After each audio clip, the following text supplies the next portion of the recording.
Continuamos entonces con la unidad 2. Estábamos hablando en la última clase sobre las componentes de la velocidad en el movimiento que experimenta la partícula cuando está expuesta a un campo eléctrico y un campo magnético.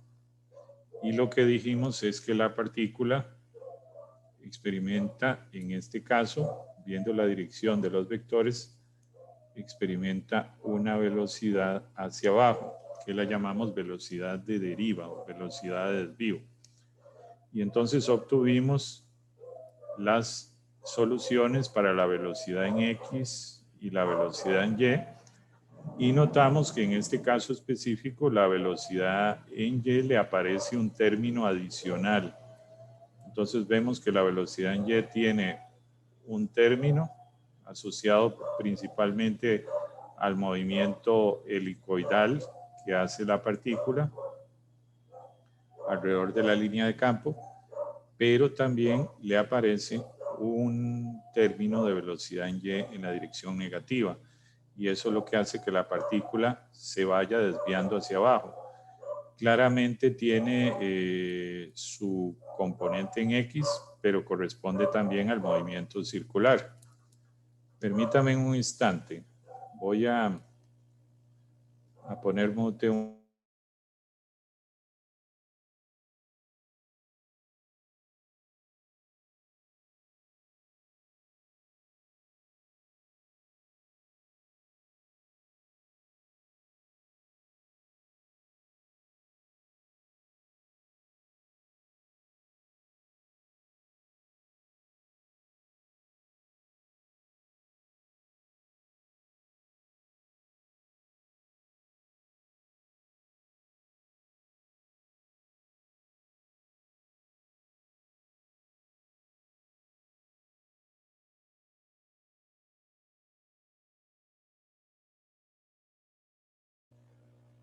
Muy bien, continuamos. Es que estaba resolviendo el ruido de los perros. Entonces, les decía que claramente aparece en la velocidad en Y esa velocidad adicional que desvía la partícula hacia abajo. En X no está presente. Eso quiere decir que esa velocidad solo se está experimentando en Y. Entonces la partícula hace el movimiento en hélice, pero se va desviando hacia abajo. Y además recordemos que en la dirección en Z se va acelerando. Además la partícula, ¿verdad? Según lo que vimos antes. Entonces, ese es el escenario que tenemos. Si hacemos E cruz B, nos queda la velocidad hacia abajo, como corresponde y lo que estamos viendo. Presten mucha atención a esto para que les quede más claro lo que hemos venido hablando. Decimos que al tener un campo eléctrico, la partícula al experimentar un campo eléctrico en la dirección X positivo y un campo magnético en la dirección de Z positivo, entonces observen que si usted con su mano derecha hace E cruz B, pone los dedos en la dirección de E y luego lo apunta hacia B, le queda el dedo gordo para abajo. Entonces eso lo que nos lleva es que la velocidad de deriva, la velocidad de desvío es una velocidad hacia abajo. Esta partícula cargada se va a ir desviando en Y negativo, como hicimos el análisis ahora. Claro, ella va a tener una velocidad, por ejemplo, en este punto, hacia acá. Si utilizamos la mano izquierda apuntando el dedo gordo en la dirección del campo, entonces los dedos le dicen a usted hacia dónde rota la carga positiva. Apunte los dedos hacia afuera del monitor, el dedo gordo, apúntelo hacia afuera del monitor y los otros dedos le dicen hacia dónde va a rotar la carga positiva. Entonces, observen que esa carga positiva va a rotar hacia acá, pero ella rota formando un círculo porque tiene que girar alrededor de la línea de campo.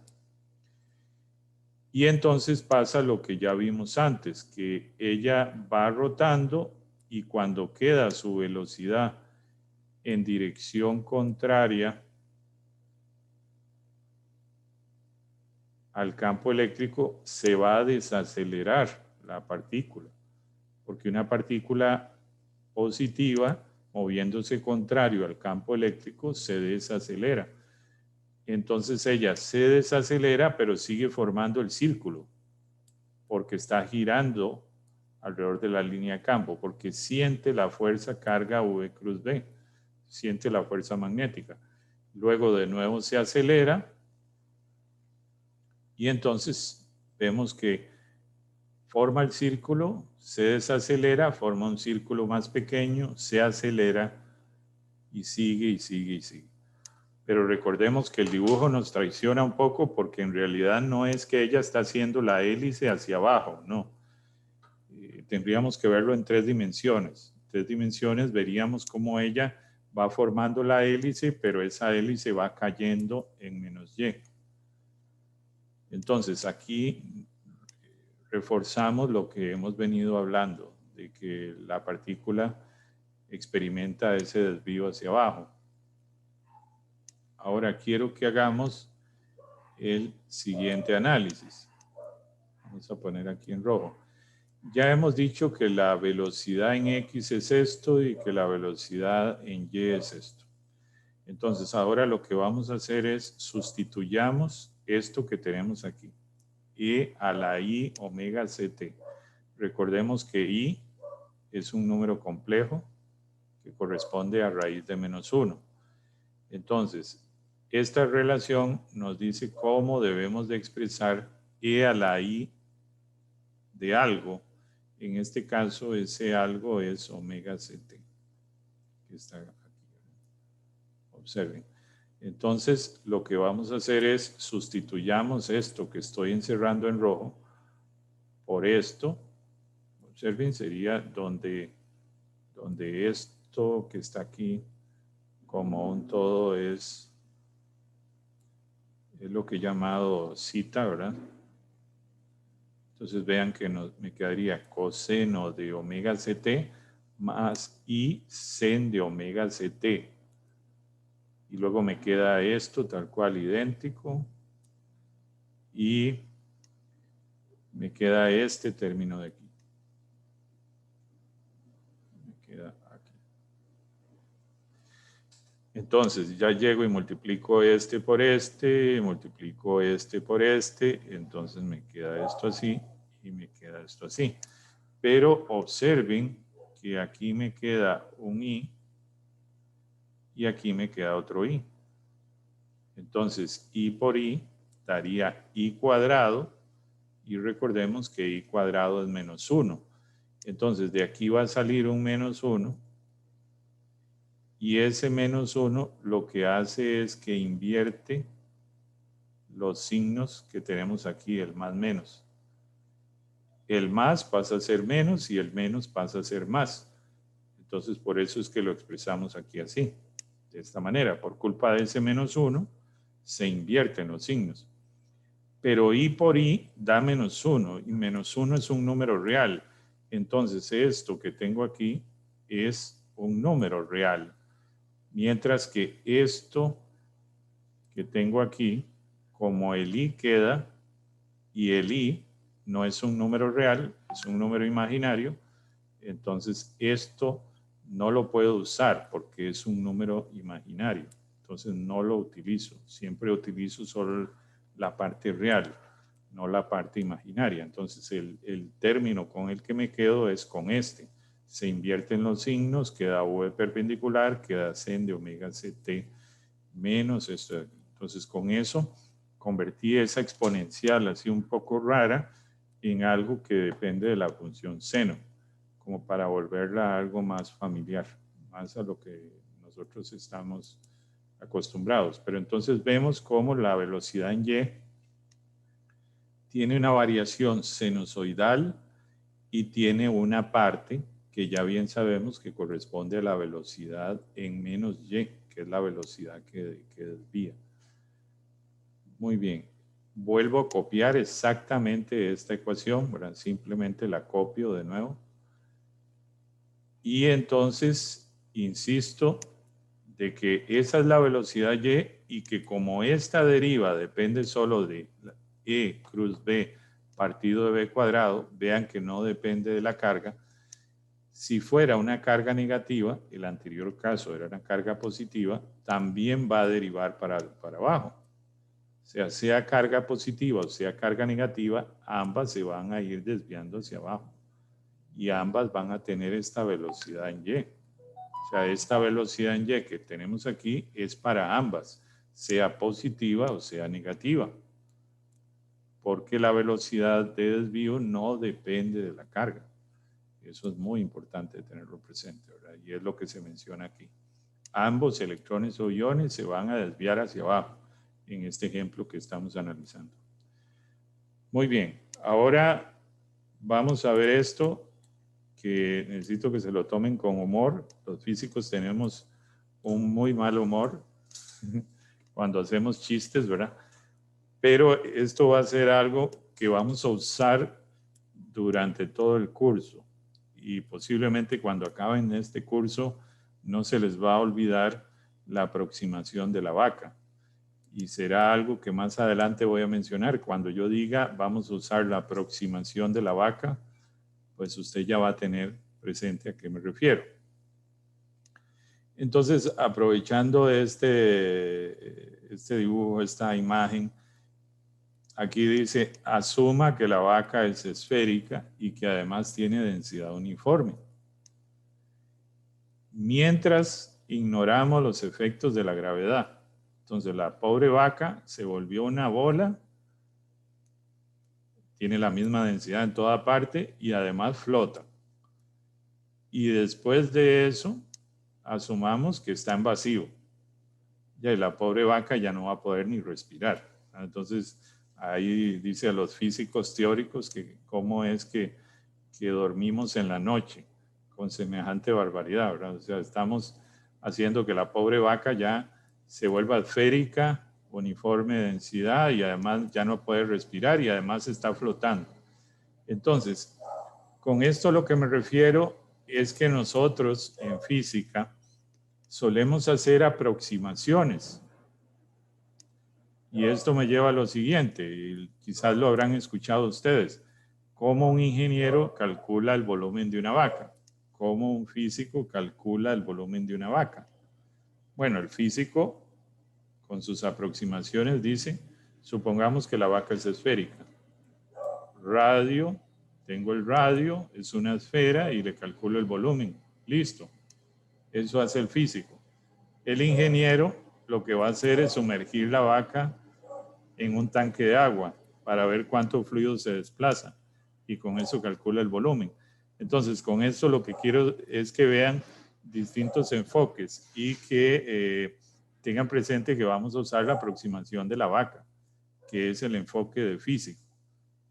Es suponer que la vaca es esférica. Siempre vamos a llevar nuestras descripciones a escenarios lo más simples posibles.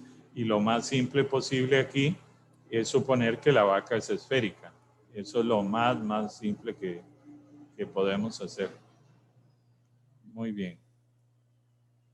Bueno, ahora, en este momento, a buena hora, se le ocurrió a un camión venir aquí a hacer cosas.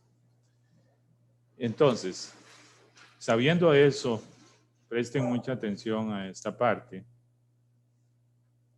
Sabiendo que vamos a usar la vaca esférica de aquí en adelante. Nosotros tenemos que la solución de la velocidad en X es esta. Muy bien, y dijimos que E a la I zeta es esto. Entonces podemos sustituir esto que está aquí por esto. De nuevo, donde zeta es omega ct. Multiplico esto por esto. Multiplico esto por esto. Y entonces me queda así. Vean lo que mencioné antes. Aquí me está quedando el I. pero resulta que el i no es un número real, es un número imaginario. Entonces, esto que estoy encerrando en rojo no lo puedo considerar como una solución real. Solo tomo la parte real, que es este término. Entonces, mi velocidad en x va a ser esto que está aquí. Si recordamos, habíamos dicho que la velocidad en y era esto que está aquí. Entonces, observen que la velocidad en x solo cambia con el coseno del ángulo zeta, que en este caso depende de omega ct. Y la velocidad en y cambia con el seno de omega ct, pero tiene el término adicional que ya dijimos que corresponde al desvío. Entonces, aquí viene una cosa muy interesante. Ustedes bien saben que el coseno como función varía de esta manera y que el seno como función cambia de esta manera. Si alguien le dijera a usted, calcule el promedio de la velocidad en x. Bueno, el promedio de la velocidad en x es promediar el coseno. Si usted promedia el coseno, como el coseno varía entre 1 y menos 1, el promedio de coseno es 0, porque coseno va a variar entre 1 y menos 1, entre 1 y menos 1, ¿no? Siempre entre valores positivos y negativos. Entonces, si usted suma tanto los valores positivos como los negativos, como los cambios en ambos coordenadas, positiva y negativa, son iguales, el promedio va a dar 0. Entonces, la velocidad en x promedio termina siendo 0. Aquí podríamos hacer lo mismo, promediar la velocidad en y. Cuando promediamos la velocidad en y, nos damos cuenta que está el seno, pero de nuevo, si yo promedio el seno, como sube y baja de igual manera a valores positivos y negativos, el promedio del seno es 0. Y el promedio de esto que está aquí, que son un campo eléctrico constante y un campo magnético constante, es el valor tal cual. Entonces, uno podría decir que la velocidad en y promedio no es más que menos ex partido bz. Entonces, cuando yo promedio cosas que varían cosenoidalmente o sinusoidalmente, ellas desaparecen porque contribuyen de igual manera en un momento hacia valores positivos o hacia valores negativos, ¿verdad? Entonces, quiero que tengan ese concepto para lo que vamos a hacer ahora, que es aplicar la vaca esférica, como la primera vez que la vamos a aplicar en este curso. Fernanda Araya, sí. Sí, profe, tengo una pregunta respecto a la ecuación que acaba de decir que cuando usted promedia el seno es 0.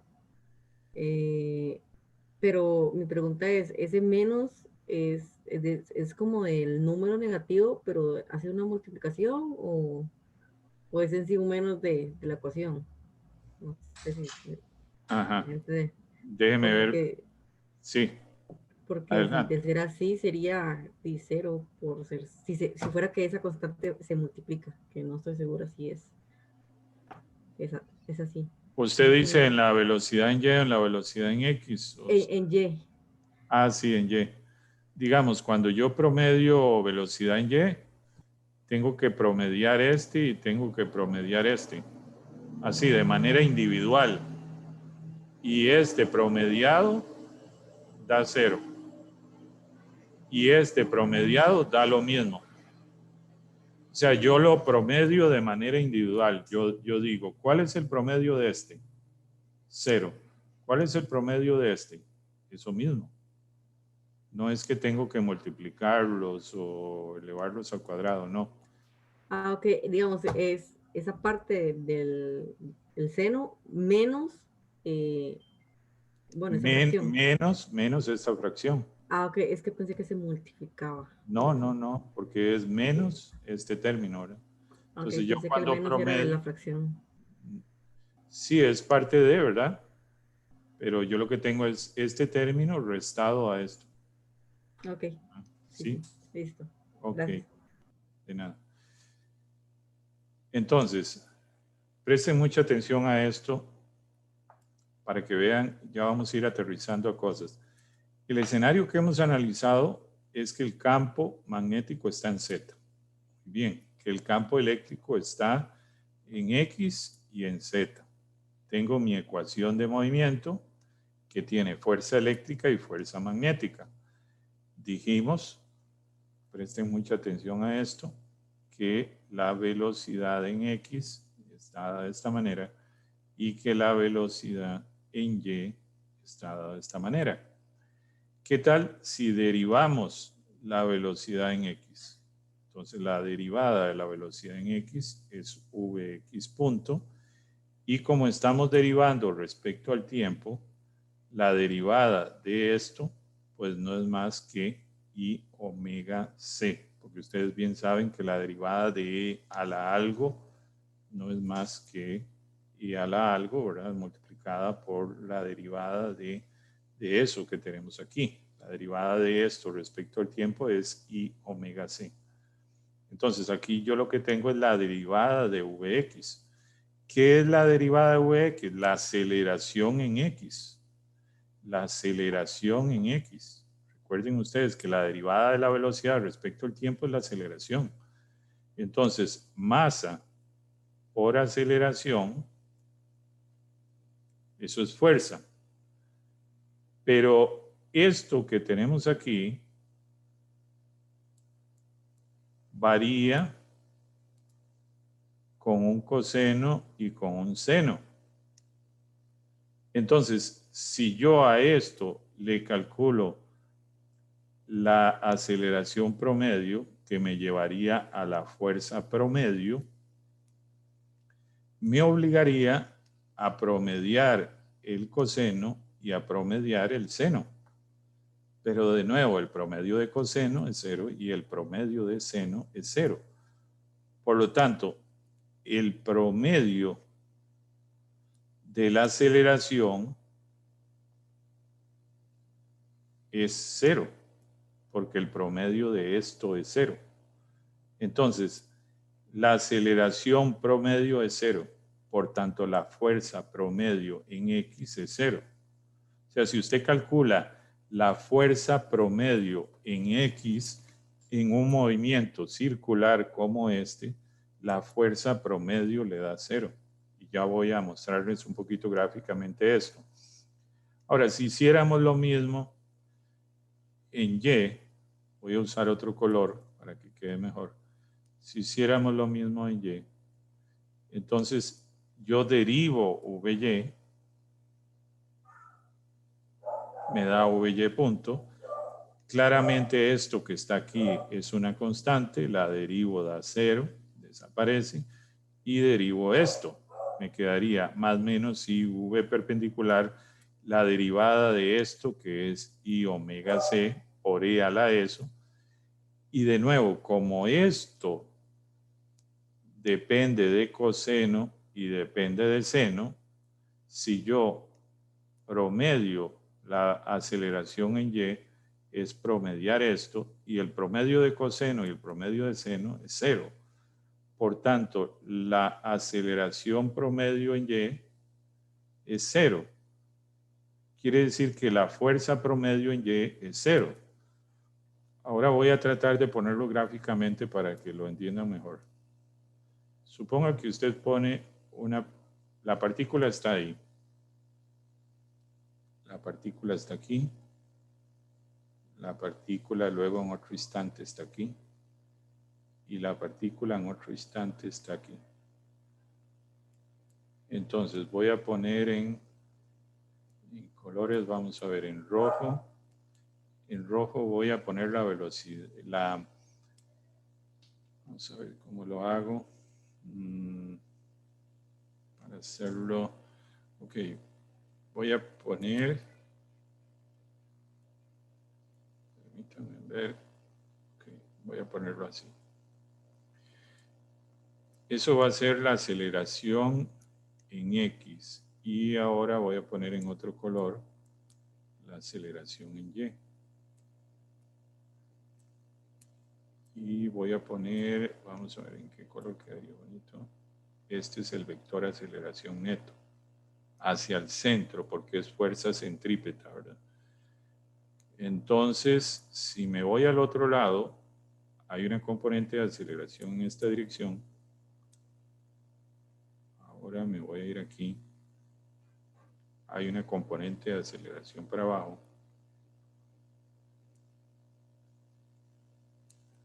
Y este es el vector de aceleración hacia el centro.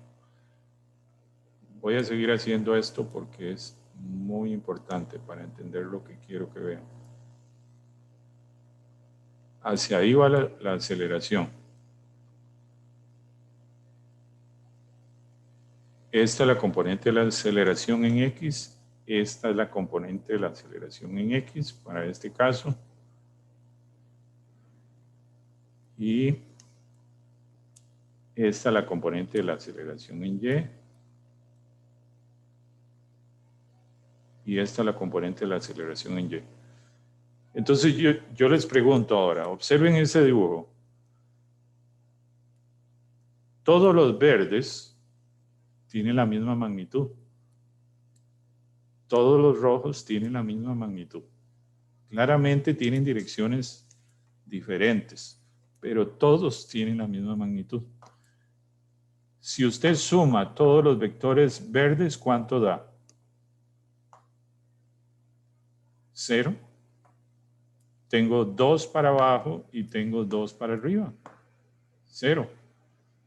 Ahora fíjese en los vectores rojos. Tengo 2 para la izquierda y 2 para la derecha. ¿Cuántos suman esos 4 vectores? 0. Cada vector de esos, por ejemplo, los rojos, representan la aceleración en X, que es lo mismo que decir, si lo multiplica por la masa, la fuerza en X. Y los verdes representan la aceleración en Y, que si usted lo multiplica por la masa, corresponde a la fuerza en Y.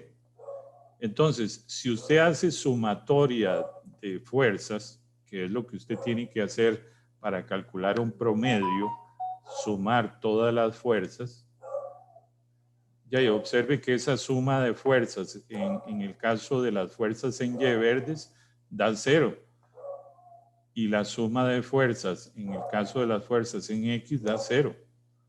Entonces, ¿cuál es la fuerza en X promedio? Ya viéndolo gráficamente, 0. ¿Cuál es la fuerza promedio en Y? Viéndolo gráficamente, 0. Entonces, eso es otro argumento para que se convenzan de que la fuerza en Y da 0 como tal. Me da hasta pena borrar este dibujo, lo bonito que me quedó. Bueno, por lo menos lo dejamos en video.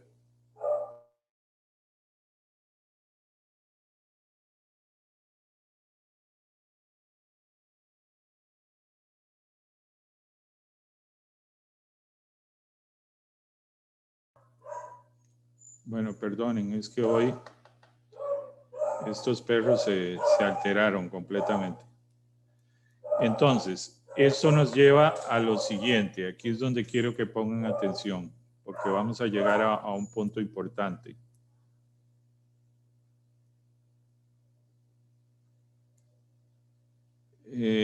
Masa por aceleración es igual a sumatoria de fuerzas. Pero, ¿qué estamos diciendo nosotros? Si nosotros consideráramos esta fuerza como la fuerza promedio, la única aceleración que experimenta la partícula, como ustedes bien recordarán de sus cursos de física general, es la aceleración centrípeta, que es la que acabamos de analizar, que es la aceleración que apunta hacia el centro. Y esa aceleración promediada da 0. Por tanto, la fuerza centrípeta promedio es 0. Entonces, en la dirección perpendicular, la única fuerza que actúa es la fuerza centrípeta. Recuerden que cuando hablo de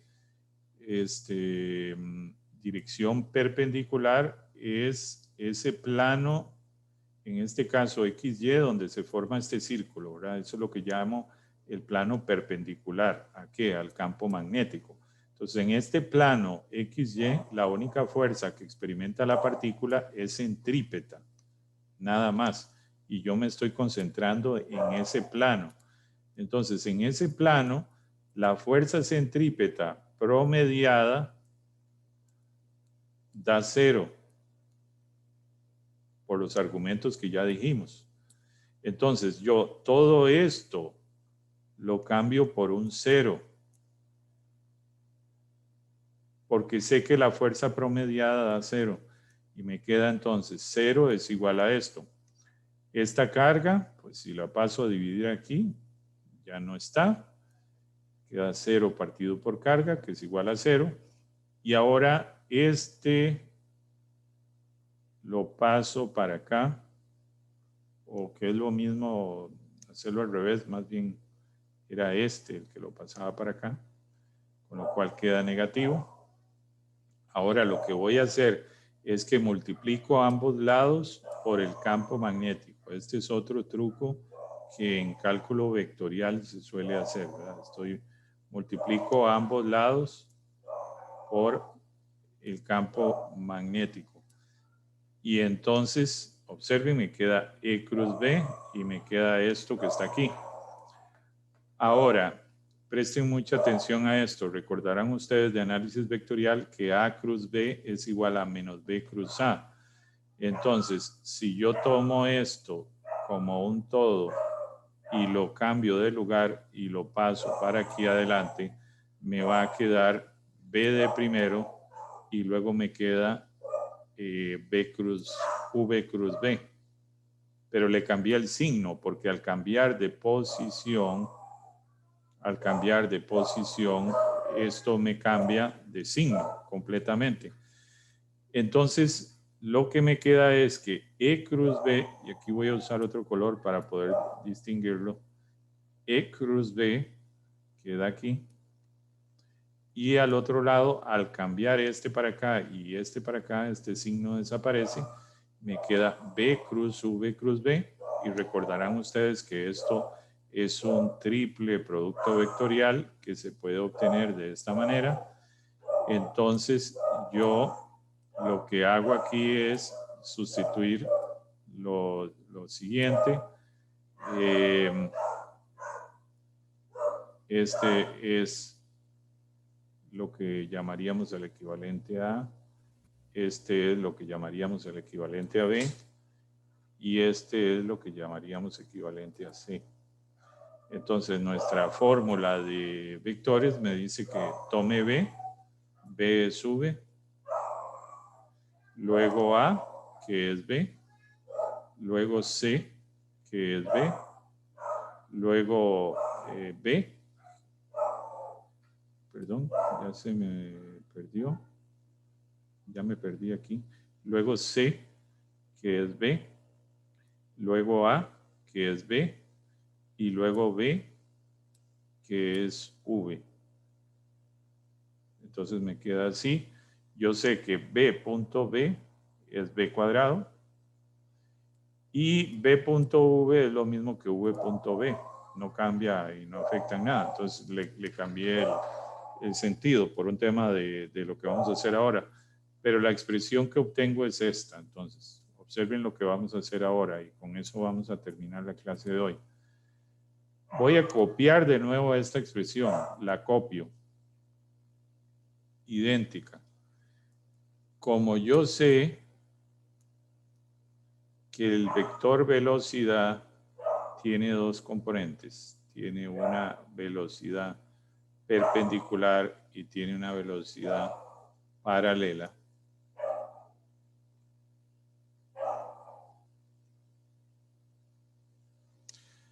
Entonces, recordar que la velocidad perpendicular es la velocidad en el plano XY y la velocidad paralela es esa velocidad a lo largo del vector campo, ¿verdad? Yo tengo una velocidad en la dirección del campo y una velocidad tangente al círculo, que es lo que yo llamo la velocidad perpendicular.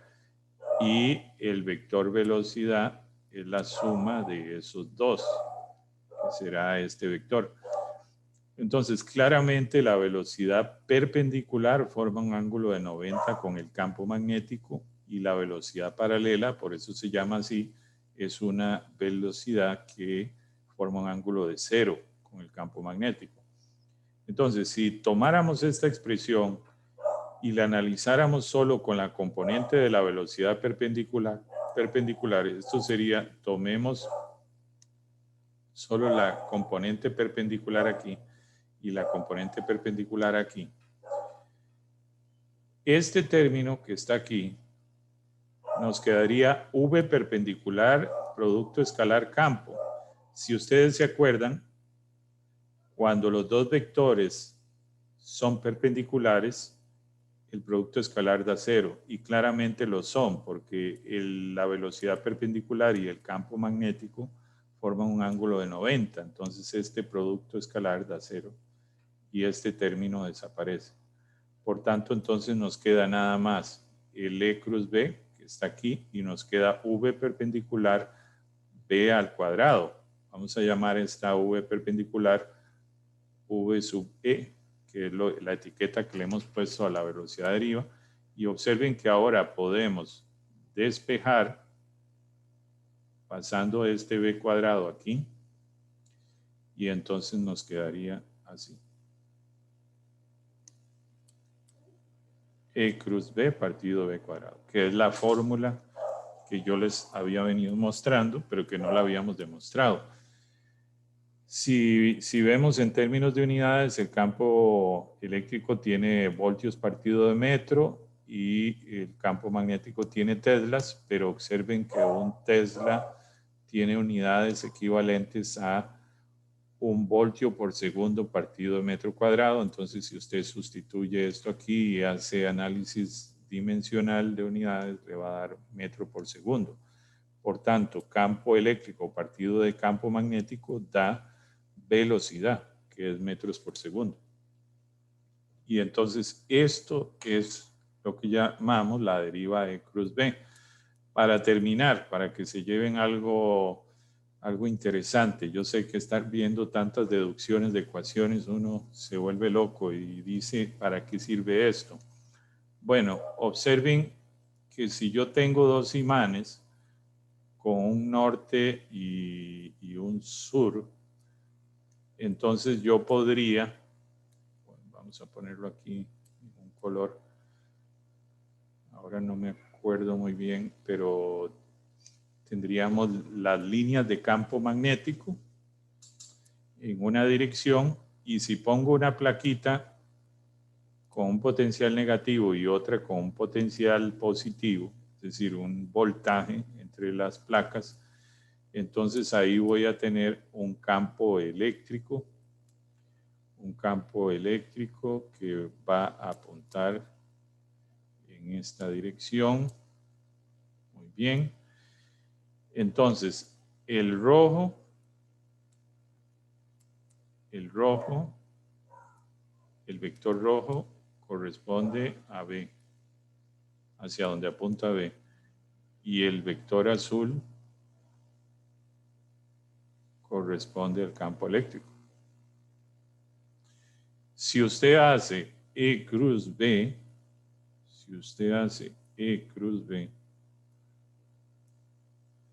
háganlo con su mano derecha, apunten sus dedos en la dirección del campo eléctrico azul y lo mueven hacia el rojo, les va a quedar un vector apuntando para acá.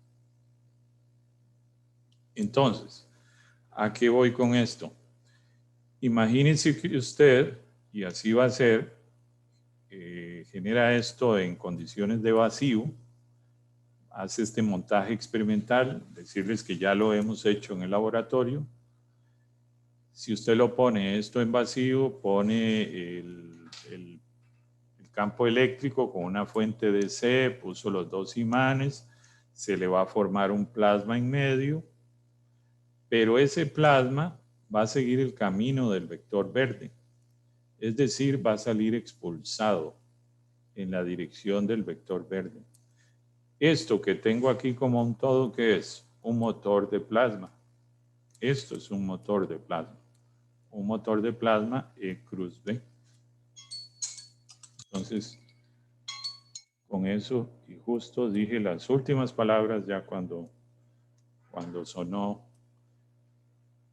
esto. Muy bien, entonces vamos a borrar aquí. Y con esto damos por concluido el análisis de la deriva de cruz B. En la siguiente clase vamos a analizar cuando el campo magnético cambia con la posición. Hasta la fecha hemos analizado un escenario donde el campo magnético es constante. Con esto estamos cerrando el escenario donde además de un campo magnético constante hay un campo eléctrico constante. Y ahora en la siguiente clase vamos a pasar al escenario de qué le pasa a la partícula cargada cuando el campo magnético cambia con la posición. Luego veremos qué le pasa cuando el campo eléctrico cambia con la posición.